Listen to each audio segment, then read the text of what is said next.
morning. Welcome back to Ancient of Days. Our next speaker here is Michael S. Heiser. He just completed his Ph.D. He's an ancient languages and ancient text and ancient history scholar from the University of Wisconsin-Madison. And he is bringing us the question of if you could actually prove that ETs were real and visiting Earth, or whether they were visiting Earth, what kind of problems might that pose for the Christian worldview?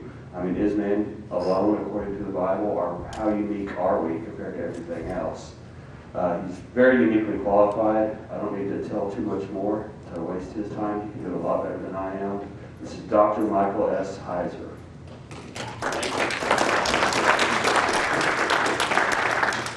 Okay, since we get this started here, as Guy said,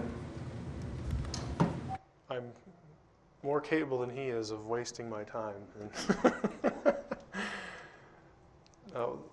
The focus of this session is, as he said, to ask the question, could Christianity accept a genuine extraterrestrial reality? And just by way of prepping this, by way of sort of setting this up, you, if you're at all familiar with me, or if you heard one of the other sessions, you know that I really have two sort of operating paradigms for this kind of question. And in my book, The Facade, I actually cover both of them.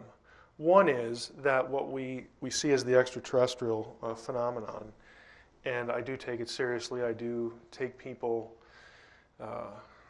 take their experiences as credible reports. You know, there are always some that are making something up or just need attention, but I think the vast majority of people who, let's say, experience some sort of abduction experience, that I don't think everybody's lying. I do think there are credible researchers in this area that have produced a lot of good work to suggest that these people should be taken seriously. But one possibility for all that is that what we're dealing with here, especially in view of the correlations with the abduction scenario, what you read in the literature from abductee testimony, what we could be dealing with here is some sort of mimicry of a Genesis 6 type event, where you have some sinister operation here, where the sons of God, or some sort of entity, some sort of divine entity, fallen entity in biblical theology and later Jewish theology, where you have this activity sort of repeated, that it's sinister, it's evil, these entities aren't really extraterrestrials, defined as beings who actually live on another planet, who have determinate lifespans, who need to eat, who reproduce, who hate their jobs and all that kind of stuff. Just have a mundane existence. They could be actual entities masquerading as extraterrestrial gods. So that's one possibility. The other possibility, to set this up again, is that let's just set all that aside that I just said, the Genesis 6 stuff, the demonic stuff, and let's just assume, for the sake of the session, that ET lands on the White House lawn like everybody wants to happen, to prove this, or some other proof is put forth that there actually is an intelligent, I'm not talking microscopic particles here, but that there's an intelligent extraterrestrial reality, and this is actually proven scientifically beyond any reasonable doubt. If that's the case, and if it can indeed be divorced from all this demonic stuff, then what would the impact be on the Judeo-Christian worldview?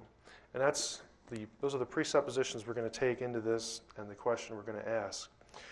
Now, there is a problem as implied in the title. The title suggests that there are many in the Judeo-Christian camp who would be troubled. Hence, if not, why ask the question?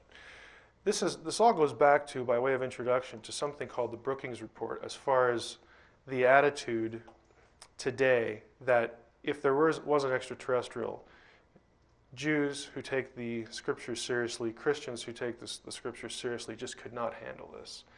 That approach, that idea, that assumption really goes back to Brookings as far as people in the know. And I'm not going to read this whole thing to you, but the Brookings report was done roughly in round numbers in 1960. Congressional report for NASA, and part of it dealt with the implications of the discovery of extraterrestrial life.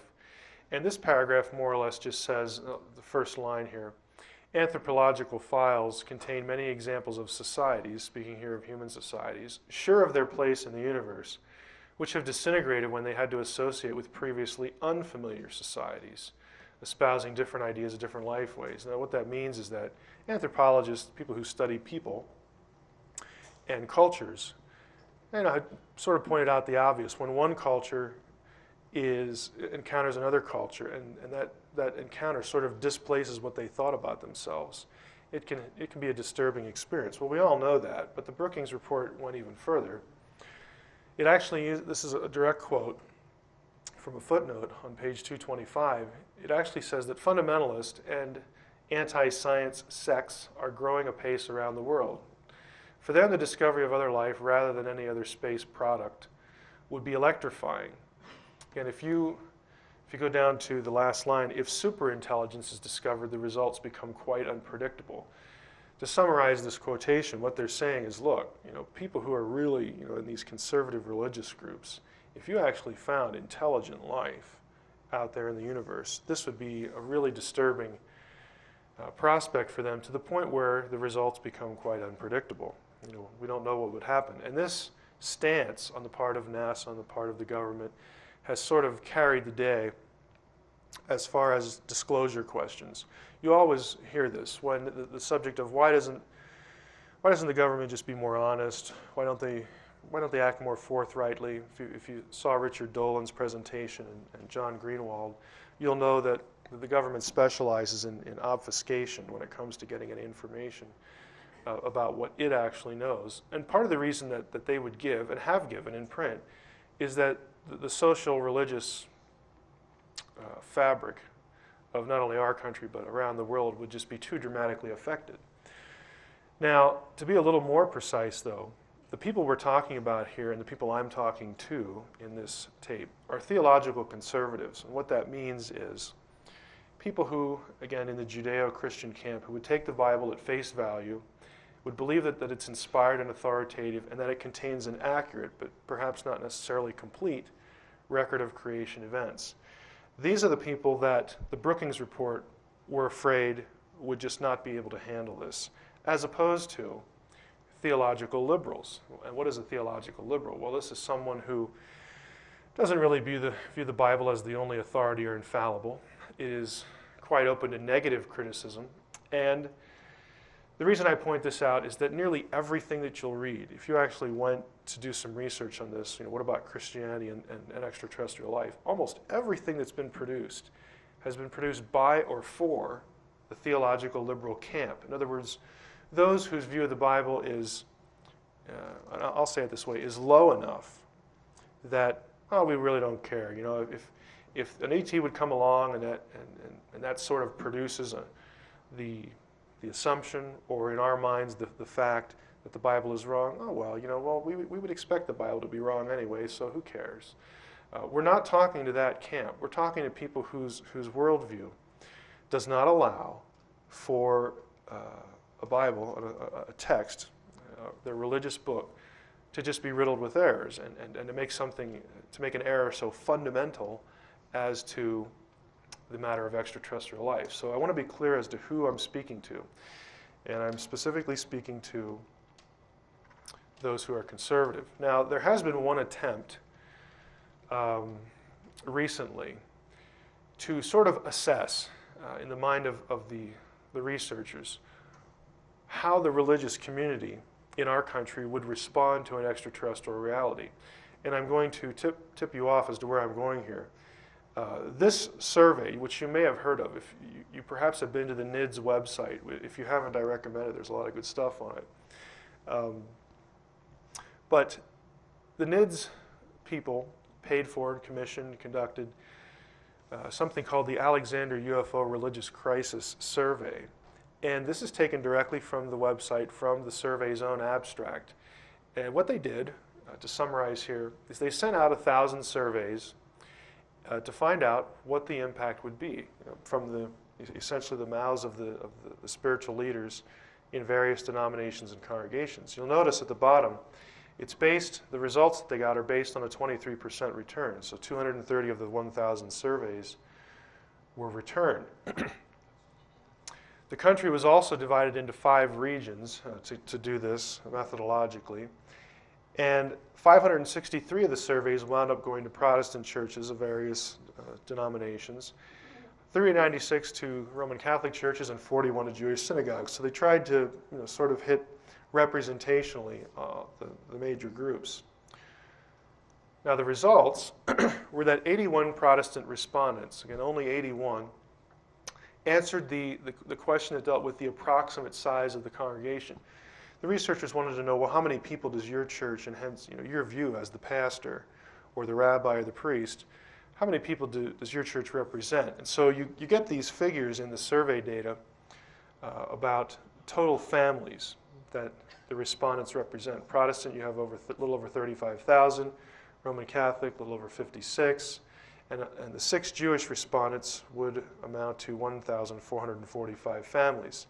That's a total of 132 congregations and 93,477 families. Based on a U.S. population of 280 million, go down to the red, these 4 religious bodies represent 51% of the U.S. population. Again, this is drawn from survey data. What that means, though, and this is me speaking, less than 1/4 of the surveys were returned, and there's no way to tell how theologically conservative the individual minister, priest, or rabbi was who answered the survey, because the researchers didn't ask that question. They didn't ask any questions, in fact, to assess, well, what's your view of the Bible, what's your view of this, to try to get a feel for how conservative they were.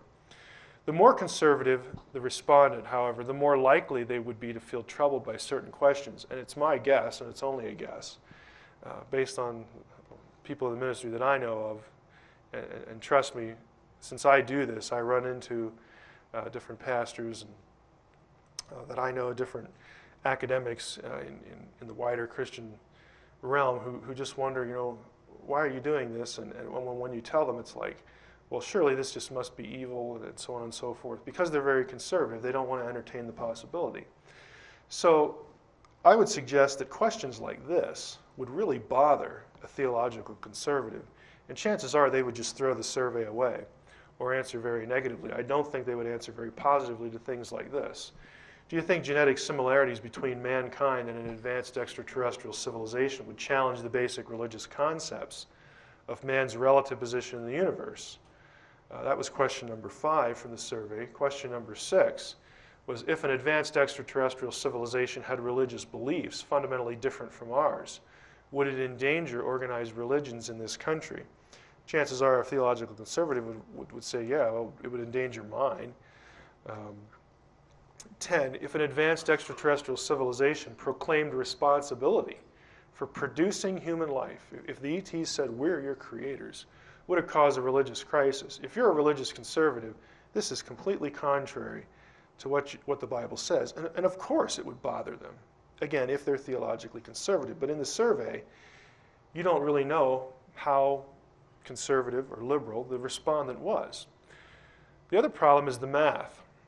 By the survey's own mathematical calculations and sources, and assuming a family is 4 people, a couple with 2 kids, we'll skip the dog, then the survey accounts for only 373,908 people in the United States.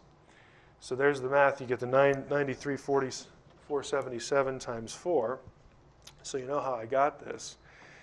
If we double that, if we're really generous, because again, only half the respondents actually gave their congregation size, so let's double it.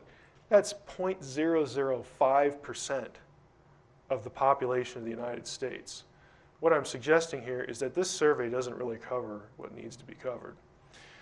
By way of illustration, I put this in a bar graph, and yes, there is a bar down here for the percent, again, of the population, but it's so small it doesn't even register on the bar graph to graphically illustrate it. So what I want to do, having sort of set this up, so you know who I'm targeting, and you know that I'm thinking that a lot of the efforts to date just haven't done a whole lot, is I want to demonstrate that the issue is important. I'm speaking again for those who are perhaps in the room who are, again, their background is a conservative Christian background, or you know people who have that background, or if you're listening on the DVD, if those categories apply to you, I want to demonstrate for you that the issue is important. There really are theological questions that we need to think about in relation to this, and also to demonstrate that compatibility, in other words, a genuine, a very real extraterrestrial reality is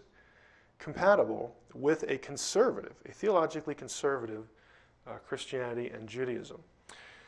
My rhetorical questions here, they are sincere, even though they're rhetorical. Are you worried about your faith? Well, I would suggest that you need to stop hiding. There is a coherent response if this were ever the case. And if you like to trouble Christians over the issue, you like to needle them, perhaps go after them a little bit about their faith, I would hope that you wouldn't be as intellectually dishonest and frankly as cranky after today, after you see this, because there are coherent responses. Historically, how did it come to this? I mean, how did we get to this position where the church just really does not want to entertain this question? The reason I ask this is because it didn't used to be this way. Now, the debate over whether intelligent life exists elsewhere in the universe, again, just departing from all the demonic stuff, the abduction stuff, you might be thinking, well, you can't really depart from that. Again, just for the sake of the discussion is why we're doing it. But the question of whether there are other worlds is actually very old. It goes all the way back to Aristotle and Plato. So it has a long heritage. They were opponents, though, to the idea. They didn't like the idea that there were other worlds. And most early Christian authors were also generally opposed to extraterrestrials, since they tended to use Platonic and Aristotelian philosophy in the articulation of their theology, the explanation of different theological concepts. Augustine of Hippo, this is the famous St. Augustine, also attacked the idea, and much later Aquinas was opposed to the idea, mainly because he didn't like Aristotle. Later on, though, when you get into the High Middle Ages, in 1277, Tempier, the Bishop of Paris, issued, now catch this, issued a condemnation, and he's Roman Catholic, he issued a condemnation of doctrines that seemed to limit God's omnipotence. So he actually produced a list that, if you believe this idea, okay, or if you reject this idea, you're limiting God's omnipotence. And on that list was this. One of the propositions condemned was, quote, that the first cause, God, since he brought everything into the world, or everything into creation, the first cause cannot make many worlds. If you affirmed this, if you believed that God could not make any worlds, Tempier was saying, you should be condemned, your idea should be condemned, because you're limiting God's omnipotence. Omnipotence is the idea that God can do anything that he wants that's consistent with his own nature and his will. So here you have a bishop of Paris saying, you really need to believe this, because he certainly could have doing it. He could have done it. Now, theologians who followed the lead of Tempier didn't argue that God did create other worlds. Some did, some didn't. But the question was only that he could. So they're opening the door to a positive view of this. That openness led to the introduction of what Christian philosophers would later call the principle of plenitude during the Renaissance. So a century or so later. This was a philosophical, theological idea, not a biblical one. I mean, you're not going to get this from a Bible verse. But it was a theological idea that posited that an omnipotent creator like that proposed in the Bible must, and here's the key difference, must of necessity bring to be all that is possible to fully honor his own goodness and power.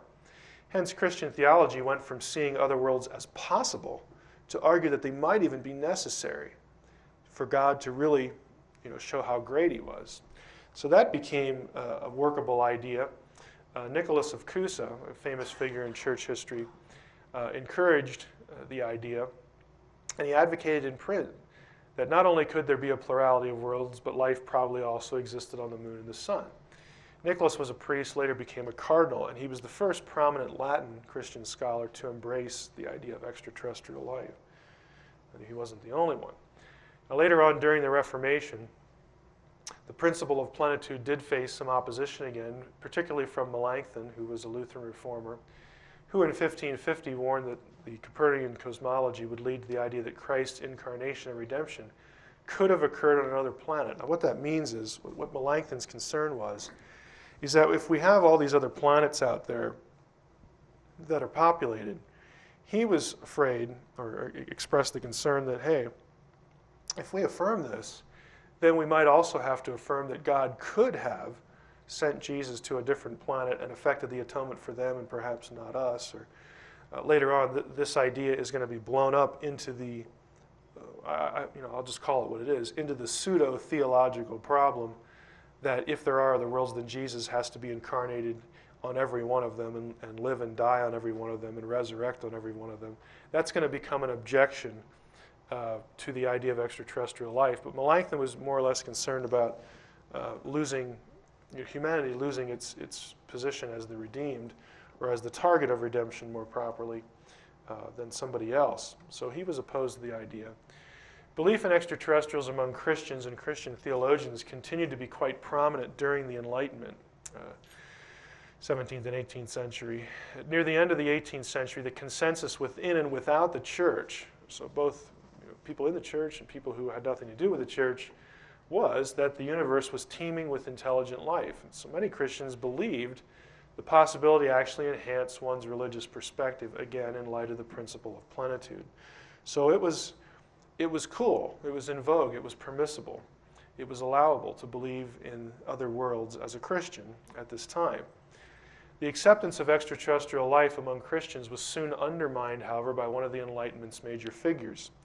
Thomas Paine, again, we've heard of Thomas Paine from history class in The Age of Reason. He argued that astronomical science had made it impossible for any thinking person to accept the central Christian notions of a divine incarnation and redeemer.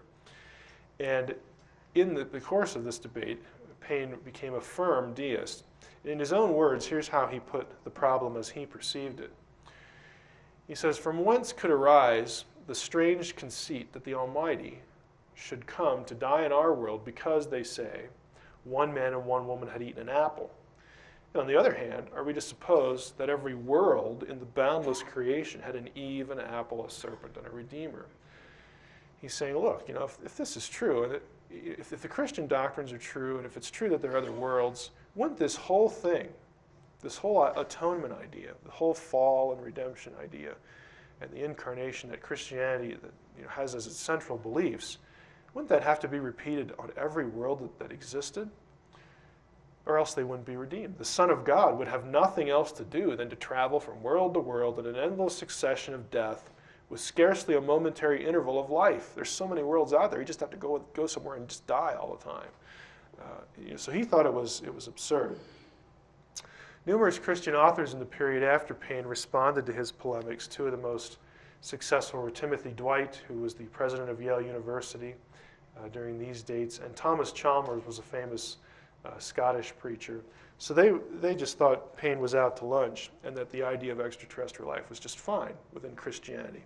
And Dwight and Chalmers, by the way, these were major theological figures. These were not hacks. Okay, these were not people who didn't know theology.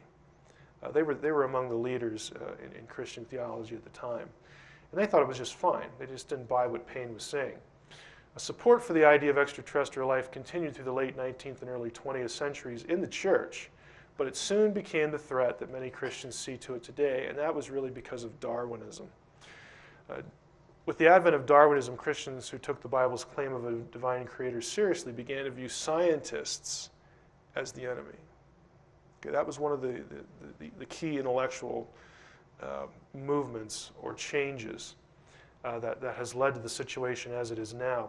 Once Darwinists, and here was a big, and it still is a very big issue, once Darwinists came to the conclusion that the discovery of extraterrestrial life would amount to added support for naturalistic evolution against the idea of a creator, the church became increasingly hostile toward the idea. So the fact that non-Christian secular scientists linked the idea of, hey, if we discover extraterrestrial life out there somewhere, then that supports evolution, because life would have had to evolve somewhere else. That linkage, which I'm going to tell you right now is not logically necessary at all, but that linkage really troubled a lot of people in the church So they were just immediately, they began to be predisposed against the idea of extraterrestrial life. Now, some observations. Historically speaking, the church was often quite supportive of the idea of extraterrestrial life. That's just a point-blank historical fact. The idea of extraterrestrial life did raise important theological questions, but these questions were not viewed as threats to the faith by many.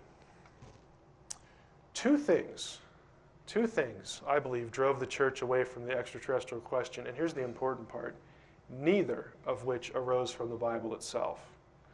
And they were manufactured pseudo-theological problems from enemies like pain, and the logically unnecessary linkage of naturalistic random evolutionary theory to the question itself. Now, the former of these, Paine's argument about Jesus having to die and resurrect on every world, made Christians wonder if the extraterrestrial life was a problem, and the latter forced Christians, the whole question of evolution, forced many Christians in their minds to distance themselves from the idea by default, thinking that if we accept this, then somewhere down the road, someone's going to argue that we must accept evolution as well. Now, getting a little more modern here with the situation as it is today, we're still dealing with the same categories. And I'm going to start with the second of the two back here. Here are the two categories, pseudo-theological problems and this logically unnecessary linkage. I'm going to start with the second one to jump into how I would respond, how I think the church can quite easily respond to the issues and affirm the possibility that their worldview is compatible with an extraterrestrial reality. Now, the notion of intelligent alien life that it proves, or at least supports the theories of naturalistic evolution is, again, the modern version of today's unnecessary link. Panspermia, if you're not familiar with this term, is the idea that life was seeded from space. Usually this takes the form of what scientists would call undirected panspermia. It's accidental. Life particles are floating around out there in space, and they land on Earth and create life. There are those, though, who would favor directed panspermia, that extraterrestrials actually brought life here or came here and started life. The first major figure in science to say this was Francis Crick, who you might remember, Crick and Watson, co-discoverer of DNA. He thought that evolution could not explain the complexity of life, and so he theorized, well, somebody must have brought it here. He did not, of course, want to say that there was a creator. But would an extraterrestrial reality actually prove either this idea, panspermia, or evolution? I would say to some extent the objection is completely irrelevant.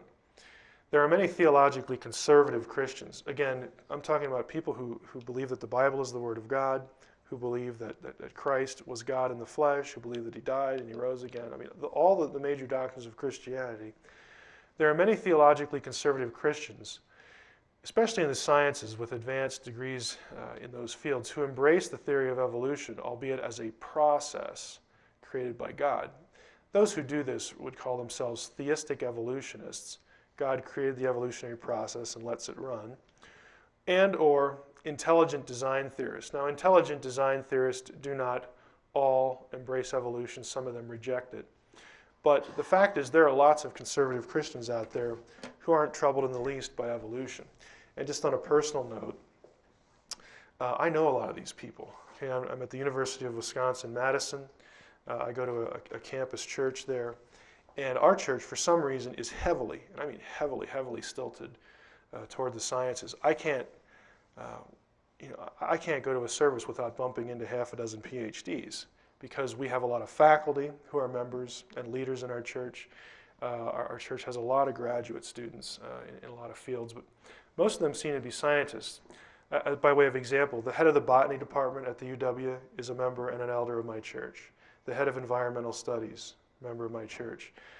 We have two research physicists, both with PhDs. It's a husband and a wife team who work at the cyclotron in Madison. They're members of our church. They affirm all the cardinal doctrines. I have two friends whose PhDs are in artificial intelligence.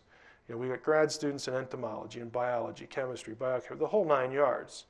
And they all believe the faith. They all practice the faith. They're all firm Christians, many of them, not all of them, I don't want to pigeonhole all of them, would probably be comfortable calling themselves theistic evolutionists. They all like intelligent design. They're all fans of that movement. So, in some ways, this objection is just pointless. It's going to be made by people who just are not acquainted with Christians who have advanced degrees in the sciences. By the way, do you know who Francis Collins is? The head of the Human Genome Project. He's a Christian. You don't believe that? Go on the internet, put Francis Collins in your browser and Wheaton College. You'll get his address to Wheaton College, which is a mainstream evangelical school. You'll get his lecture on his testimony, his faith. He is the head of the Human Genome Project, MD, PhD, the whole 9 yards. I could stand up here and just catalog PhDs in different fields to you, but I'm not going to waste your time doing that. For those Christians, the concern is not evolution, but naturalistic, purposeless, undirected evolution. What a Christian in the sciences would object to is that evolution is just totally random. It was not started or given to us or initiated by a creator. This is what the people I know object to, that you take God out of the process completely. If alien life forms, intelligent or not, were discovered, those in this category would just assume that God started the evolutionary process. It's okay. Other life forms out there on other planets are part of that process. God is the ultimate creator. So where's the issue? And I've actually had them ask me this. Well, where's the problem? Well, you're preaching to the choir professor. I'll use their first name, but for the sake of this, we'll just call them professor. I mean, to them, it's like a no-brainer. Why do people have a problem with this? Well, we usually get into an interesting conversation then. Those who reject evolution, however, again, there are many Christians who are just opposed to evolution completely, just from the get-go. Those who reject evolution would, by default then, be forced to argue that God created alien life forms just as he created life on Earth. Now, I would submit to you that this is exactly what many Christians before Darwin believed. Principle of plenitude. So even if you're in this group, even if you reject evolution, all that does is put you back in the other category. God's omnipotent, he can do what he wants. He's still the creator. But I do want to unpack this a little bit, this alleged problem, to show again that it's not a very effective threat to the theistic worldview and the Christian worldview. Assuming evolution is valid for the moment, its validity in no way explains the origin of the matter present at the beginning of an evolutionary process. In other words, how organic matter evolves and how it came to be in the first place are separate questions. Okay? There's no necessary link there.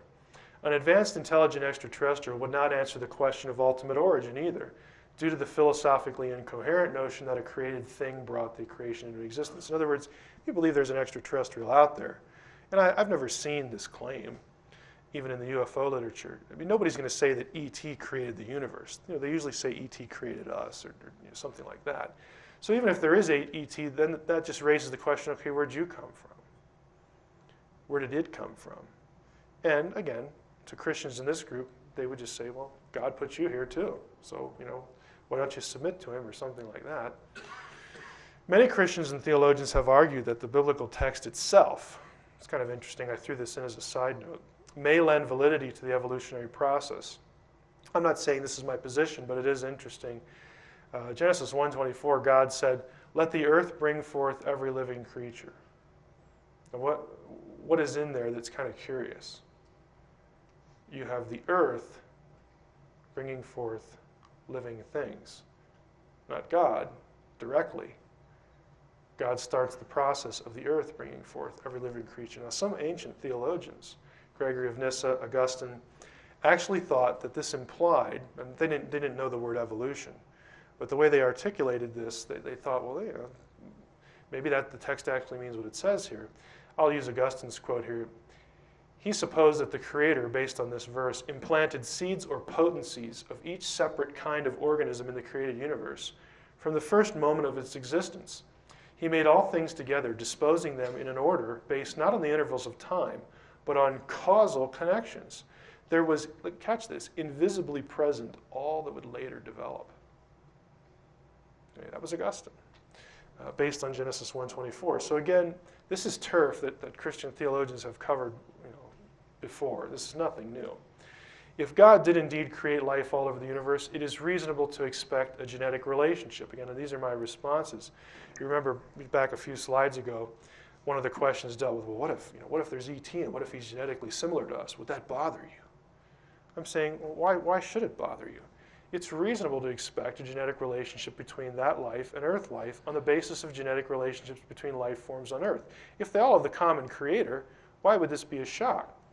If the Human Genome Project has taught the lay public anything, it is that we are genetically similar to more life forms on Earth than we previously thought. Does this prove we made those life forms? No, of course not. It doesn't prove they made us either. Using ET life of any kind as a proof of a cause and effect relationship is not logically coherent. It is not sufficient on this point to assume a cause-effect relationship because we presume they're technologically superior to us either. For example, we're technologically superior to apes, but we're not their creators. Again, the logic fails. There is no necessary conclusion to draw here. Now, we've covered the logically unnecessary link. Let's move to the second category, what I will call today's modern manufactured theological pseudo-problems or objections. Now, here are the four that we'll cover. Some would say, well, if there is ET, then that undermines the inerrancy of the Bible. Inerrancy refers to the idea that the Bible does not contain errors in anything it affirms, that it actually affirms. Some would say an extraterrestrial reality would overturn the doctrines of redemption and incarnation. This is sort of Thomas Paine's category, objection still around. The third one is, if there are ETs, then this overturns the doctrine of the image of God. In other words, if they're here, if they're real, and they're more intelligent than we are, then that means that we're not the apex of creation, and we're not unique to God, and somehow or another, they have like more of the image than we do. That there's a problem here. We're going to discuss what the image is and why this just doesn't work either as an objection. And the fourth is, if there are ETs, people would argue that they must be angels. So some people are afraid that if we admit that there are extraterrestrials, or if that fact is actually proven, then there are going to be people out there who say, those were the angels of the Bible. They were really aliens. Should that bother us? Is that a theological problem? So those are the four. Let's take the first one. The denial of inerrancy issue. This objection proceeds on the naive assumption that if something is not taught in the Bible, it can't be true. And naive is the operative word there. This objection is so transparently incoherent that it is difficult to avoid the conclusion that it's used only to avoid the discussion. And I really mean that. When I get this, why are you involved in this? And if extraterrestrials are out there, then the Bible's wrong. I think that people just want to try to say that to me to shock me, back into the inerrancy camp. And I never left it in this discussion. But they're saying, if you believe this, then you think the Bible's wrong. It has an error. And I'm saying, no, this is, it's ridiculous. Just because something's not in there doesn't mean it can't be true. For example, the Bible issues no statement declaring that there isn't extraterrestrial life. The Bible doesn't tell us about microwaves, gravity, the known planets, toilet paper, whatever. And that doesn't mean they aren't real, especially things like the known planets and gravity. I mean, the planets aren't listed in the Bible. Because it's not in the Bible, then should we say that the Bible affirms that there aren't 9 planets? I mean, the logic here is just, it's incoherent and it's just very naive. Hence, a genuine extraterrestrial reality doesn't amount to overturning any biblical statement. It just doesn't. And my question is, why is it the burden of the Genesis narrative or the Bible as a whole to mention everything that's real? I mean, why does it need to do that? I also think that inerrancy is a wrong-headed objection because inerrancy itself is subject to interpretation. For instance, you have to determine what's an error. You also have to determine what is cultural, what's metaphorical, what's just literary. I mean, it just opens a whole spectrum of sub-issues that you have to deal with. So the term is so elastic that a genuine extraterrestrial reality is really no threat to the doctrine. What about incarnation and redemption, though, the second one? back to Thomas Paine's objection. I think this objection is kind of odd because on the one hand, some have used it to require the notion that an intelligent ET would have to be viewed as God incarnate. In other words, replacing Christ. What I mean here is when Paine first came up with this idea that Jesus has to go live and die and resurrect on every planet, some said, well, maybe God has a Jesus or a Messiah on every planet in that indigenous population. So that was one sort of response that came up. And again, there's nothing biblically that requires this at all, so it is a non sequitur. The matter of redemption, though, I think has received more attention in Paine's traditional articulation. And I still think the objection lacks force because it is because of several problems here. It just doesn't cohere. So I'm going to focus on redemption here. It is related to the incarnation, obviously. You can't have redemption without the incarnation, but let's just camp here for the sake of this section of the lecture. To re-explain it, if there are intelligent ETs, then the objection goes, Christ would have had to die for them. The logic here is because Romans 8 and Revelation 21 and 22 tell us that the atonement of Christ ultimately extends the entire universe, that it will be recreated in an Edenic way. Now that's true. Those passages do affirm and tell us that because of the death and resurrection of Christ, that all of creation will be redeemed, will be regenerated. And so let's store that in the back of our minds that much is true. But to use that to say that Jesus would have to die for everything every other intelligent being in the creation is, again, a separate issue. But the argument goes, if they're intelligent aliens, they'd have to be included in this. And yet the Bible doesn't say anything. Maybe this is a little clearer. C.S. Lewis, a very famous author, Christian apologist, who did not himself object to the idea of intelligent extraterrestrial life. He actually wrote a trilogy, his space trilogy, with this as its core. Perhaps some of you have read that. But he put the argument this way. If the universe is teeming with life, this, we are told, reduces to absurdity the Christian claim that to only this one planet, God came down and was incarnate for us and our salvation. So that's the way he put the objection. A little more modern, Nancy Murphy, who teaches at Fuller Theological Seminary, which is an evangelical school, put it this way. She says that the problem is put forth that it would be inconsistent to assume the existence of other life forms capable of responding to the overtures of God, and yet deny the possibility of any event on other planets that's comparable to God's action in Jesus. So again, these are just people who have written on this. Now, I've included Paul Davies' 2 cents on this. Paul Davies is a name you might be familiar with. He is in the field of physics, does a lot of writing on extraterrestrial life. He is not a Christian. I don't know what he is. He's either an atheist or an agnostic. Frankly, when atheists or agnostics do theology, it isn't pretty. It's the same thing here.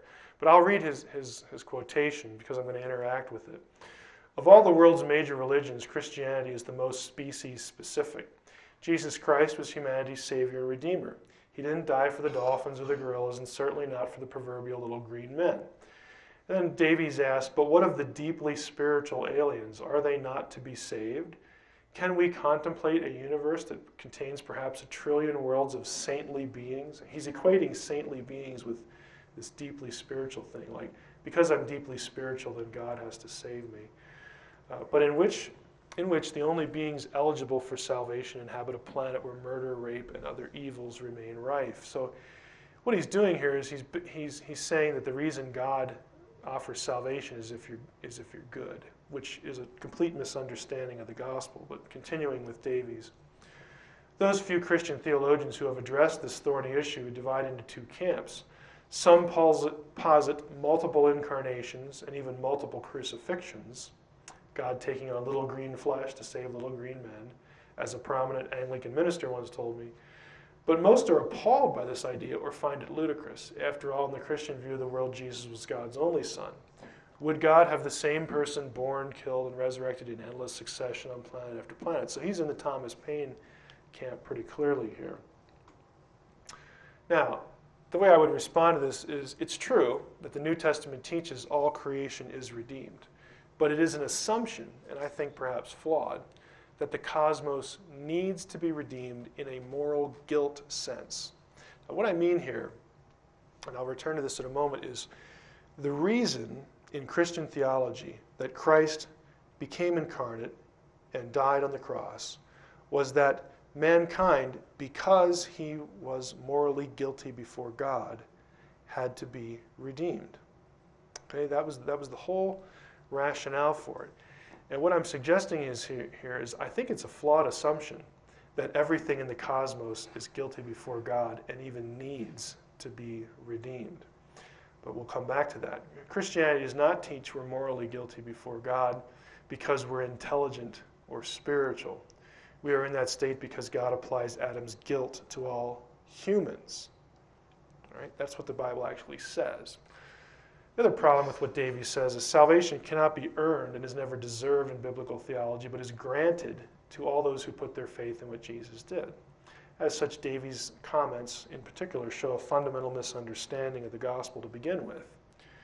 If God did not apply moral guilt to aliens, and of course there's no biblical indication he did, presuming they exist, then the objection is moot. They don't need to be redeemed in a moral sense, because they're not guilty before God. The effect of Adam's sin does not pass to them. Hence, E.T. may be of no concern when it comes to the plan of redemption. E.T. would need no savior, wouldn't go to heaven or hell. I don't like to put it this way, but E.T. could be on, in terms of heaven or hell, the level of an animal that is not guilty before God, and hence he's not going to suffer forever if he doesn't believe in Jesus. There are other human beings, in fact, I would say, again, this is my own view of Romans 5:12, who do not incur guilt before God, but the effect of what Adam did to them is somehow different. And again, I'm not terribly committed to this view, but I think it's possible that when Romans 5:12, if you're not familiar with it, says, Paul says, "For whereas by one man sin entered into the world," that's Adam, "and death by sin, so that death passed upon all men, for that all have sinned." This is usually taken to mean that when Adam sinned, his guilt was transferred to every human being, and so every human being needs to be redeemed. They need to believe in Jesus, or else they're going to go to hell. Well, if you actually take the verse pretty literally, the only thing that passes upon men is death, and you can easily translate it with the result that all men sin. In other words, what Adam did might only result in mortality, and the fact that now that we're born, every human being will inevitably sin and become guilty before God, but is not necessarily guilty before they sin. Again, it's possible. It's a fairly common theological view when discussing the atonement. But I put in this category babies, abortion victims, people who are severely retarded, people who can't believe. And I'm just suggesting that, hey, there could be another category where human beings are taken care of by the atonement, but not in a moral guilt way. There are other non-human beings who are excluded from the category. Animals don't need a savior in the moral sense, yet they are part of the new heaven and new earth. Perhaps aliens, if they exist, are in that category. So, they're subsumed in the recreation, the regeneration of the cosmos because of what Jesus did. But they're not in danger of going to hell. Fallen gods or fallen angels are another category who have no chance of salvation. Perhaps those beings who portray themselves as aliens are in this category, and a lot of Christians think they are. If that's the case, then the atonement is a non-issue again. Is this a real threat to the doctrine of redemption? In Hebrews 2:9, we do see that this idea of the atonement, its broad effect, Paul, or the writer of Hebrews, whoever you think that is, says, "We do see Jesus, who for a little while was made lower than the angels, now crowned with glory and honor because of the suffering of death, so that by the grace of God he might taste death for everyone. It was fitting that God, for whom and through whom all things exist, in bringing many children to glory," and so on and so forth. I'll skip to the next line. "For this reason God is not ashamed to call them brothers and sisters, saying, I will proclaim your name to my brothers and sisters. In the midst of the congregation I will praise you. Since," continuing, Therefore, the children share flesh and blood. He himself likewise share the same things, so that through death he might destroy the one who has the power of death, that is, the devil, and free those who were held in slavery. Here's the important line. For it is clear that he did not come to help angels, but the descendants of Abraham. It's very clear that the angels, especially the fallen angels, are not included in the redemption, in the atonement. So again, there's precedent for a category of intelligent beings not being included in the atonement. The fact that they're intelligent has nothing to do with whether Jesus needs to die for them. What about the idea that all created things will be redeemed, though, going back to that theme? Romans 8, you go down here to verse 22, or verse 21 here. The creation itself will be set free from its bondage to decay and will obtain the freedom of the glory of the children of God. We know that the whole creation has been groaning in labor pains until now. Up here, the creation is waiting and eagerly longing for the revealing of the children of God. This is an eschatological and end times kind of thing, that when Christ returns, creation will be ultimately renewed sometime after his return. Colossians 1, you have the context here is we're discussing, Paul's discussing the Father, God the Father, and Jesus. God uses Jesus to rescue us from the power of darkness and transfer us into the kingdom of his beloved Son, in whom we have redemption, the forgiveness of sins. Going on, Jesus is the image of the invisible God, the firstborn of creation, so on and so forth. If you get down here to the red, through him, through Jesus, God was pleased to reconcile to himself all things, whether on earth or in heaven, by making peace through the blood of his cross. So this idea is biblical, but the point of the redemption of all creation is not to undo moral guilt. The earth isn't guilty, animals aren't guilty. It's to make it what it once was, to give it new life, to set it in right relationship to him as it was in Eden. So again, to summarize this, just because there's an intelligent extraterrestrial does not mean that that intelligent extraterrestrial is guilty before God. And if that's the case, Jesus doesn't need to go to every planet and die. Okay? ET might benefit with the rest of the cosmos from the atonement, but there's no need for God to look down at planet whatever and say, oh boy, there's a population down there, I better go send a Messiah there. The whole point of the Messiahship to specific individuals was that they're morally guilty and they need a means of forgiveness. And there's no biblical warrant to say that ET needs that.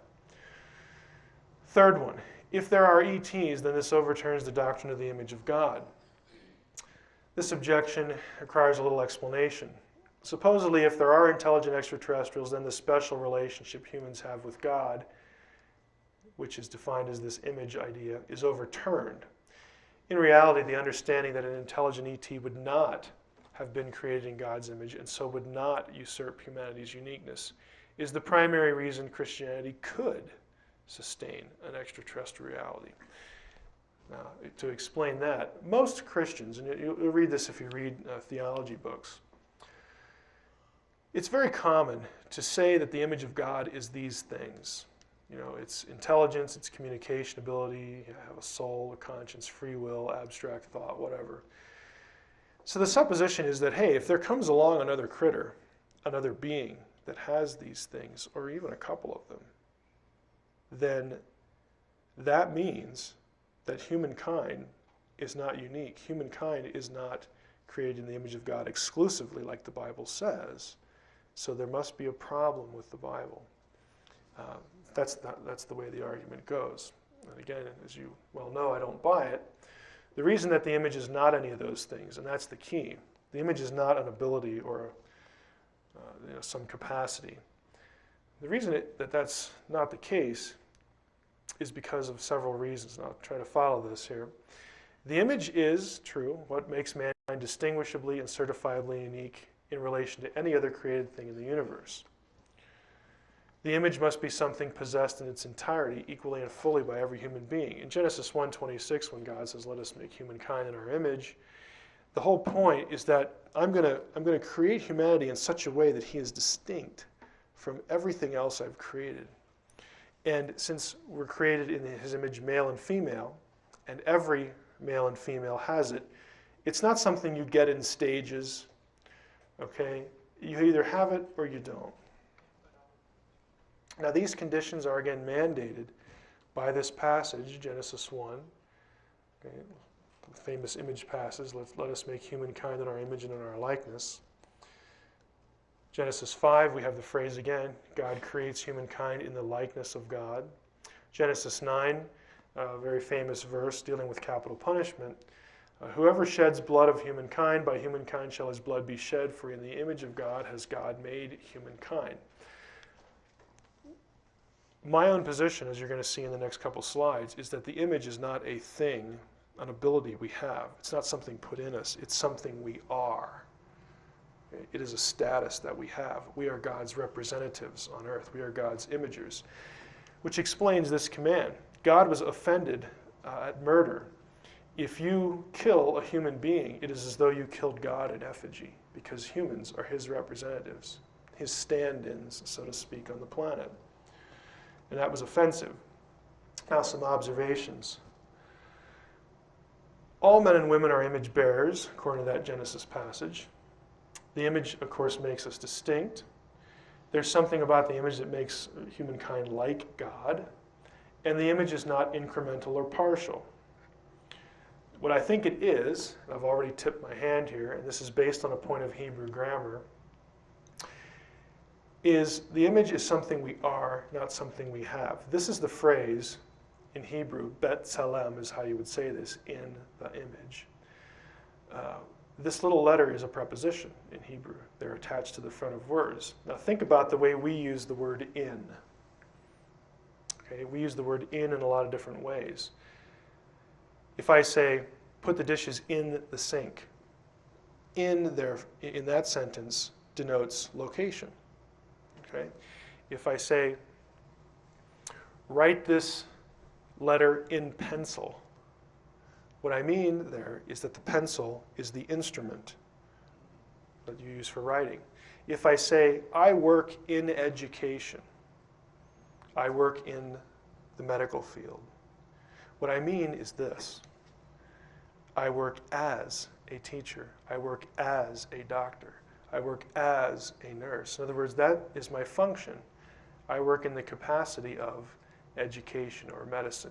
And I'm suggesting we take this meaning of the word in and put it back in Genesis 1:26. We are created as God's image. We are created to function in the capacity of his image. We're created to be him as though he were here.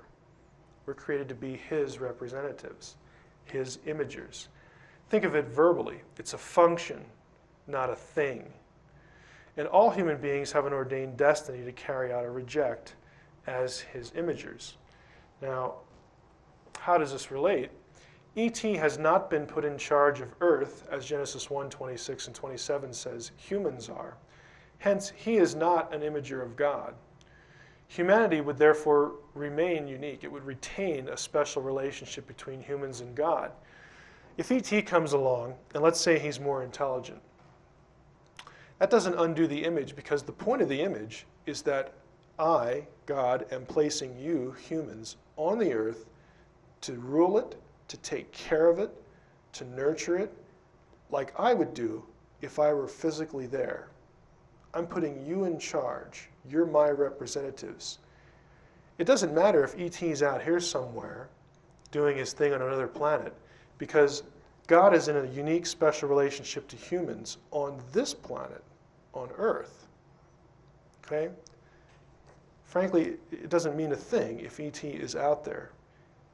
His place is not God's imager on Earth. Maybe God's doing something else with him over there.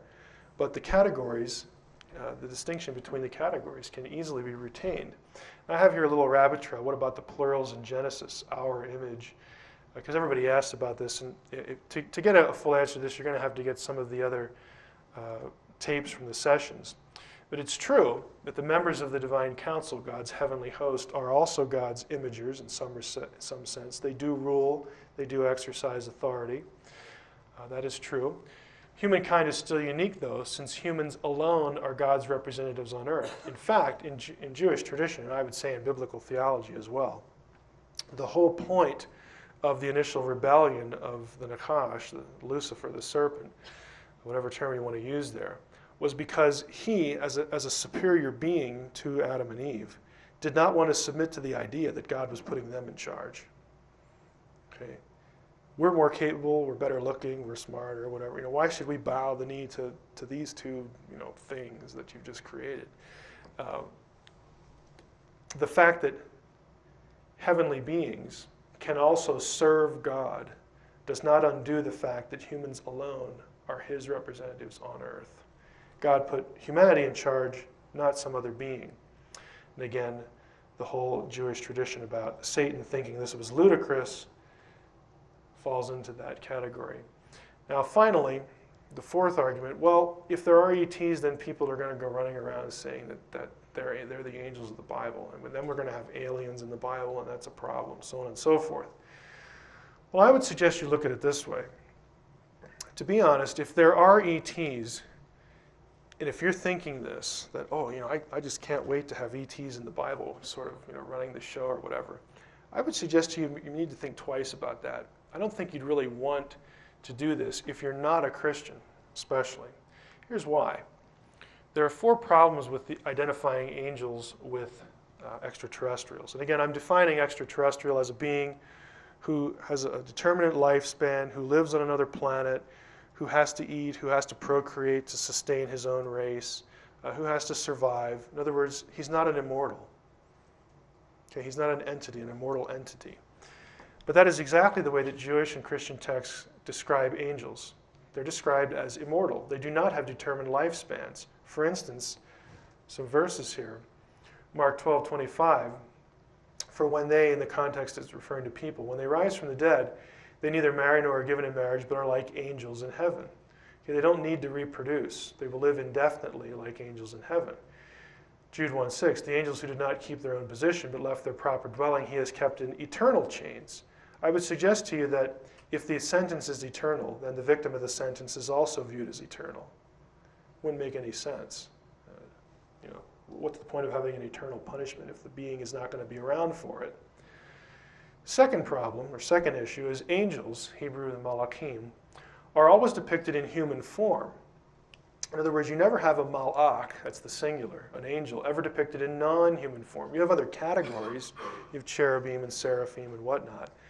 But when the scriptures use this term, angel, and then describe what the angel is doing or what he looks like, they resembled people. You could not tell the difference. The best example here is the Sodom and Gomorrah story, where the 2 angels who had been along with the Lord, with Yahweh, in human form, in Genesis 18, they have a meal with Abraham, and then God sends the 2 angels to Sodom and Gomorrah because he's going to punish and destroy the city.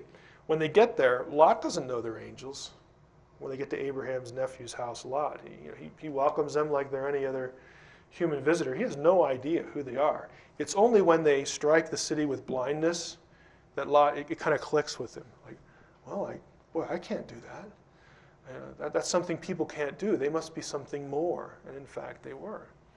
The only really, in the UFO literature, it's only the Nordics that would really resemble in any way angels that are described in the Bible. But there are some incongruities here, but for the most part, there's some overlap there. Angels are never said as well to need flying craft to get from one place to the other. They're truly extra-dimensional, or I guess you could say intra-dimensional beings. There's only one verse that, there's a verse that is commonly used to say that angels are flying around in craft. Psalm 68:17 in the King James, but the word angel actually isn't even in here.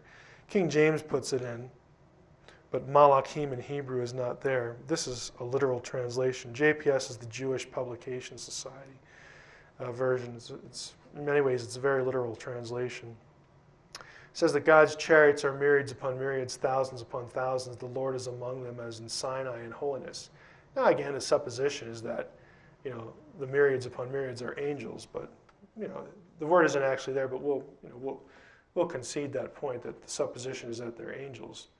Same would be true in Elisha, in his case in 2 Kings 6, where I'm not going to go through the whole story, but Elisha prays that his servant can see the heavenly army that's protecting him, and God opens his eyes and he sees the hills all around Elisha covered with horses and chariots of fire. By the way, the mention of horses here with chariots, I don't recall reading in the UFO literature UFOs that need horses.